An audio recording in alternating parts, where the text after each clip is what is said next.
ഞങ്ങള് മന്തി കഴിച്ചിട്ട് വരാം.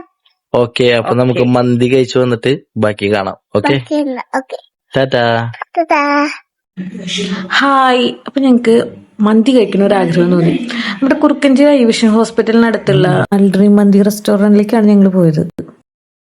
തൃശ്ശൂർ മന്തി ഷോപ്പുകളിൽ ഏറ്റവും ഫേമസ് ആയിട്ടുള്ള ഒരു മന്തി ഷോപ്പാണ് ഈ അൽഡ്രീം മന്തി. ഇവിടുത്തെ മന്തിക്ക് ഒരു സ്പെഷ്യൽ ടേസ്റ്റ് ആണ്. ജോക്കുട്ടന് നൈറ്റ് പുറത്തേക്ക് ഇറങ്ങേണ്ട സന്തോഷാണ്. ഇവിടെ എന്ന് വരുമ്പോഴും ഭയങ്കര തിരക്കാണ്. ഇന്ന് എന്തോ അത്ഭുതമൊന്നും അധികം തിരക്കൊന്നും കണ്ടില്ല. പെരി പെരി മന്തിയാണ് ഞങ്ങൾ ഓർഡർ ചെയ്തത്. പിന്നെ ഞങ്ങൾ ഒന്നും നോക്കിയില്ല, അങ്ങനെ വിളമ്പി. കാണുമ്പോ തന്നെ എന്ത് രസം. ജോക്കുട്ടൻ നോക്കിയിരിക്കുകയാണ്. അവനിങ്ങനെ എരിവുള്ളതൊന്നും കഴിക്കില്ല. അന്റെ മോൻ ക്യാരറ്റ് കഴിക്കണോ? ക്യാരറ്റ്. Good boy. നല്ല വിശപ്പുള്ള കാരണം ഞങ്ങൾ വേഗം കഴിച്ചു, കംപ്ലീറ്റ് ആക്കി. അങ്ങനെ അവിടെ നിന്ന് ഇറങ്ങി തിരിച്ചു വരുമ്പോഴേ ഞങ്ങൾ പള്ളിയിൽ കയറി ഒന്ന് പ്രാർത്ഥിച്ചു. അപ്പൊ അടുത്ത വീഡിയോയിൽ കാണാം. Tata, bye bye.